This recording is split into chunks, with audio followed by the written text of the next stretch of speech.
Goodreads reading challenge ruined my relationship with reading. I know that sounds kind of dramatic, but I actually think it's true, and I have a feeling a lot of you will agree with me.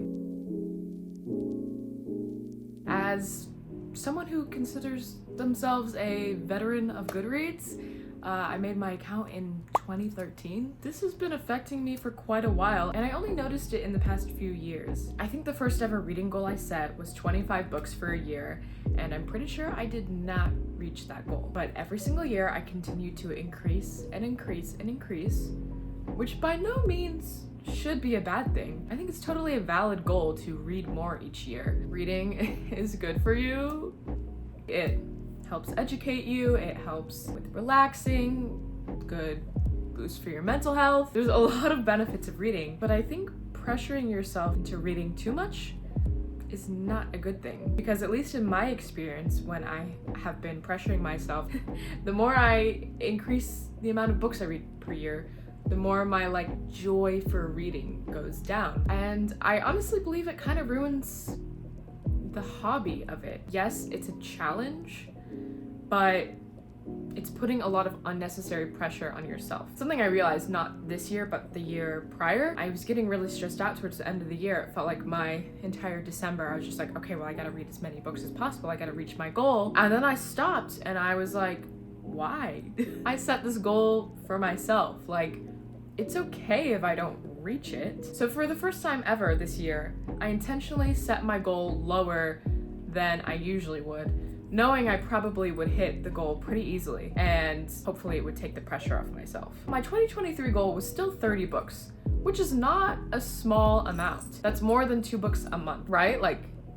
I think we need to step back and realize that, especially when you're on BookTube or BookTok, you see how much people are reading. There's just some random girly on your feed who's like, oh, I read 100 books this month. Oh, it's so low for me. Girl, what? Girl, what? If that is you, good for you. I hope you're not stressing yourself out, but I think we all need to just step back and remember that that is not the norm. And it's okay if you're not reading 100 books a year even. Because it's not just Goodreads, it's nearly everything that has become something we need to quantify, right? I'm someone who uses Letterboxd, and now I feel this pressure to watch 100 movies a year. Why? Oh, I use Last.fm. I look at my stats on Spotify Wrapped. I feel a certain pressure to reach a certain amount of hours or listen to, or songs I listen to. Why? Who is looking at these stats other than ourselves? I said it earlier and I'll say it again. I think it's good to challenge yourself, but not when it's putting unnecessary pressure on yourself. And I think this is a good example that isn't necessarily to do with Goodreads, but just in general, how this has affected society, how apps have affected society. So I do use Last.fm and I use Spotify. And there was a point in time when I first started using Last.fm where I didn't want to listen to the music I had on vinyl because it wouldn't track on my Last.fm. So then I was thinking oh, well, this won't be accurate for the amount of songs I listened to this year, or my top artists, it won't be accurate. And I've heard about people who go out to bars or wherever, and if they hear music playing, they'll try and listen to it at the same time so it shows up on their app. That's kind of unrelated, but at the same time still related. I'm wondering why we feel the need as a society to show off our own statistics, because I think if it truly were just for personal gain, there wouldn't be such pressure, right? Because there's a lot of things I do that's for my personal gain and well-being. My goal to drink 8 cups of water a day. As far as I know, there's not an app for that. Actually, I think there is. I think there is an app for that. But anyway, at least currently, I don't use an app to, track my water stats. Fuck. As I'm saying this, I'm like, man, I wish I had an app to track my water stats. I don't know, it's just like a weird thing I've observed with our culture at the moment, and it's like, I want to say like an overconsumption of media. Because honestly, what made me scale back my reading goal, I mentioned I set it to 30 this year, but for the past few years it's been 50, and I found myself never wanting to read books that were over like 300 pages.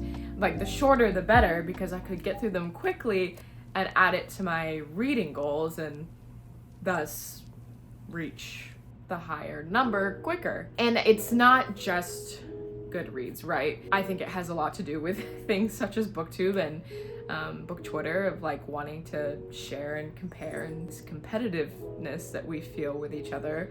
Whether or not we say that's what it is, I think that's at least partially true, because I think it would be a really great goal for someone to read 12 books a year, 1 book a month. That's a great goal. But I never see anybody sharing stats like that. I rarely see people talking about like, I read 12 books this year, I feel great about that. You see people saying, I read 12 books this month, right? And there's just this weird, unnecessary pressure that I feel like people are not really taking in what they're consuming. Like I said, I was going out of my way to avoid longer books, but I was also choosing books based off length and not necessarily content. Also with audiobooks, because I'm someone, I love audiobooks.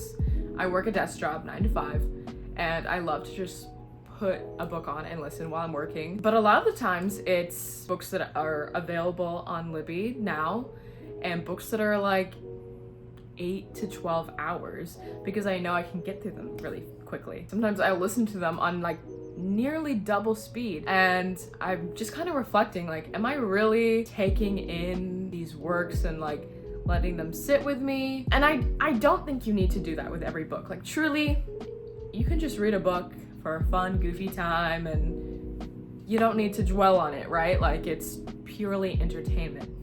But it's not always the case. Sometimes it's the books that you need to sit with and really spend time with that you're just glazing over. Like, oh, yep, let me check it off my list. I read it. And there's just a lot of factors at play. But I think the Goodreads reading goal is not helping. And I'm saying this, and I don't think I'm not gonna set a goal.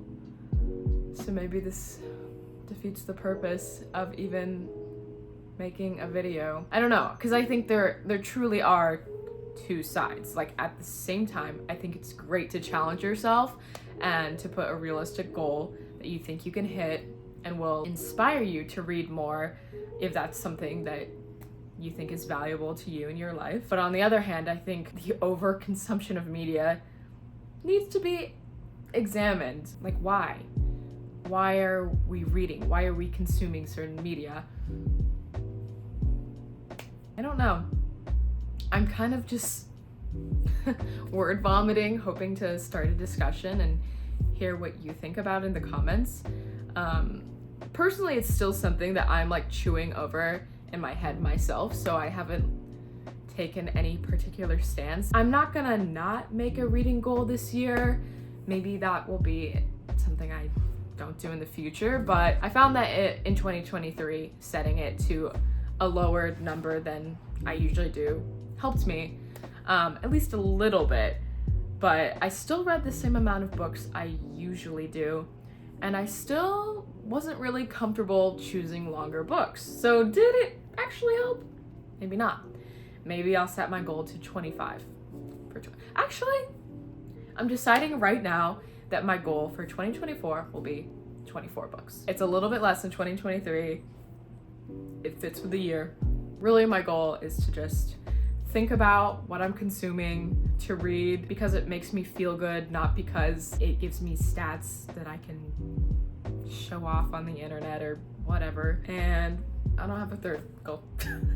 That's really it. Like I said, starting a discussion. So have you struggled with this? Have you noticed this is specifically in the reading area of your life or in other areas of your life as well? Why do we think this is a thing? I don't know. I'm like, it's like on the tip of my tongue, but I can't quite figure it out. But with that, I hope you all have a very happy new year. I'm excited to see you in the new year. I have lots of super fun videos planned. So I hope you had a great holiday break. And I'll catch ya in 2024.